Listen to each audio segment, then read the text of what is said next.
Let's continue with the story of Moses and the fourth location mentioned in the Quran in relation to his journey.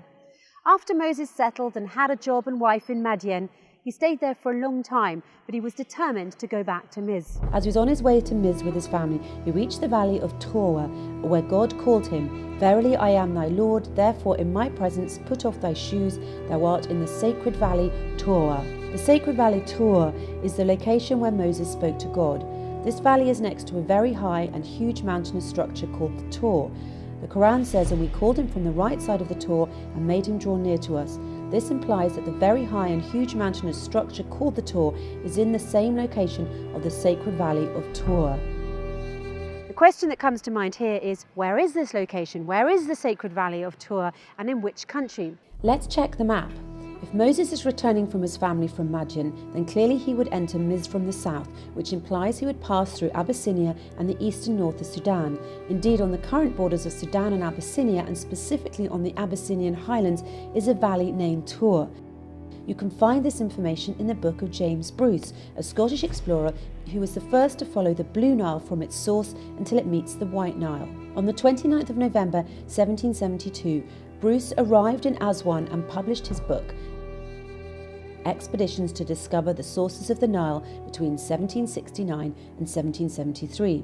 It's considered one of the most authentic books that examine the River Nile Valley. About his trip from Ethiopia to Egypt, he mentioned a significant piece of information.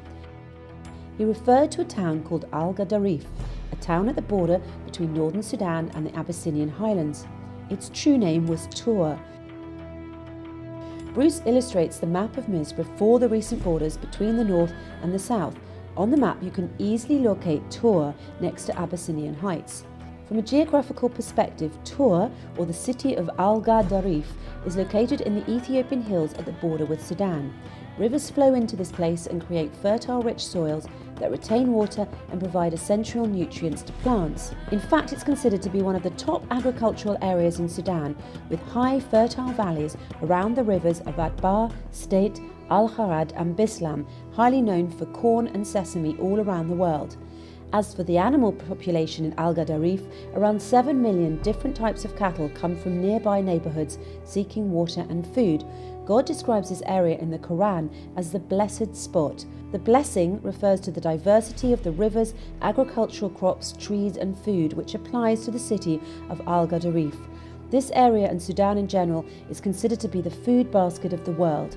There is no other area as blessed agriculturally as this area in the entire Arabian and African region, just in terms of the number of rivers, the variety of agricultural harvests and the greenery. So what is the story of the very high and huge mountainous structure called the Tor, or the Tower, the fifth location identified in the Quran? "And we called him from the right side of the Tor and made him draw near to us." The Tor is a very high and huge mountainous structure and was mentioned in the Quran as the Tor Sina or Sinai, the Tor Sanin, and just as the Tor. It's recorded in Arabic dictionaries and scholars of the science of tafsir that Sinai and Sanin are known Abyssinian nouns. Indeed, if you check the map of the Abyssinian highlands, you will find names like Sanin, Semien, Sina, Senan.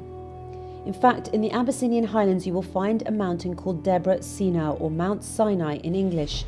The exact name of the mountain is also found in modern Egypt and is called Mount Sinai.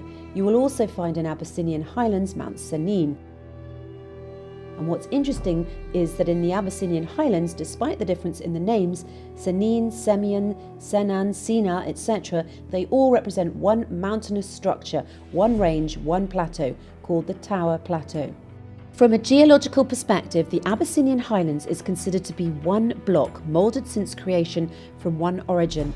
This range is called the Abyssinian Tower, also referred to as the African Tower, because it is the biggest group of mountains with a height that extends in one chain in Africa for a very long distance, 519,278 kilometers squared. That's why Ethiopia is sometimes referred to as a tower. Even the highest peak in Africa, Mount Kilimanjaro, extends only to 4,000 kilometers squared. The Abyssinian Heights has been referred to as the African Plateau or the African Roof, with different heights exceeding 4,000 metres to a maximum of 4,500 metres.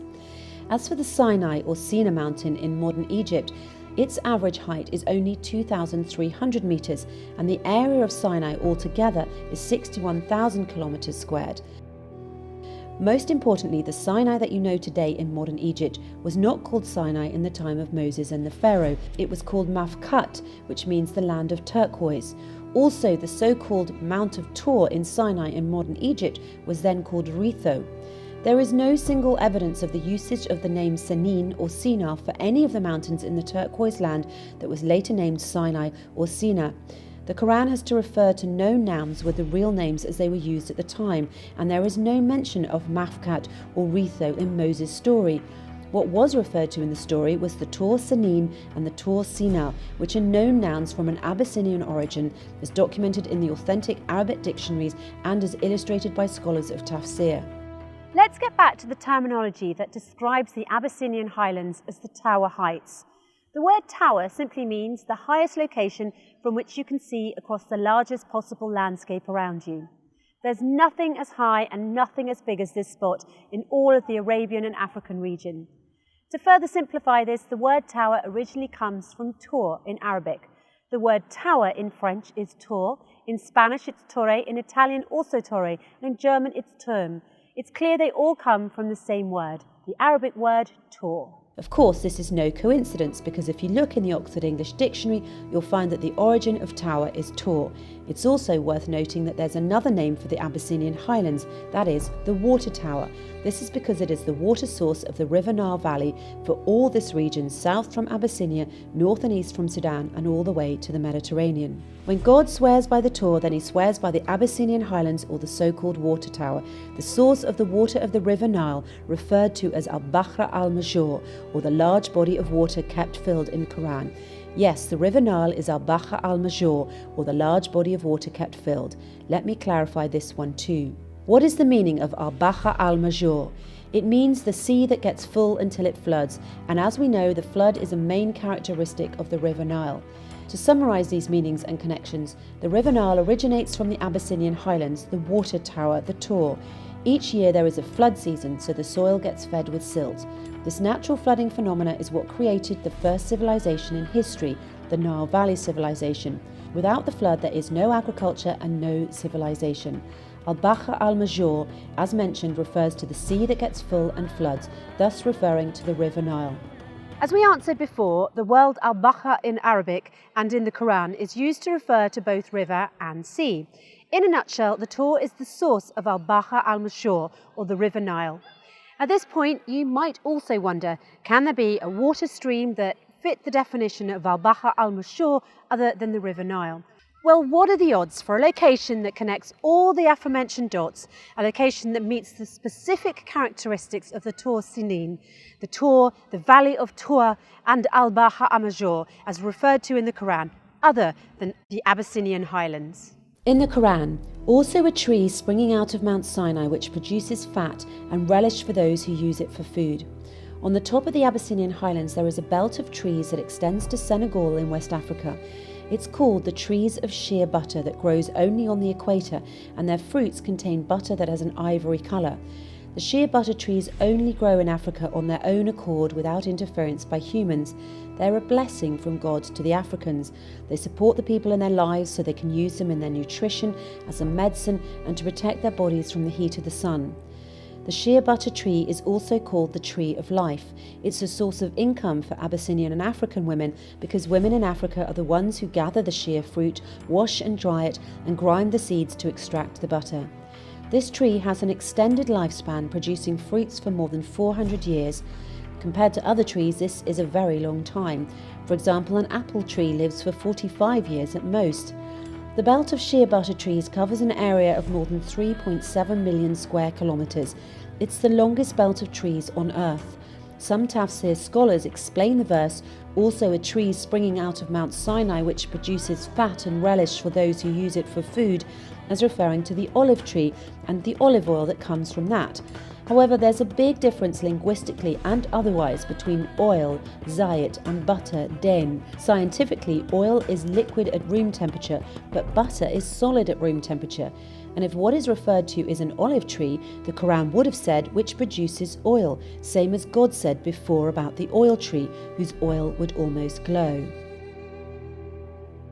To summarise, as Moses was returning to Misr from Midian, Yemen, God talked to him at Tour Valley, that is next to the Abyssinian highlands, the Tour, at the Sudanese-Abyssinian border, which is currently called Al-Qaddarif, which was the southern part of Misr before the British colonisation.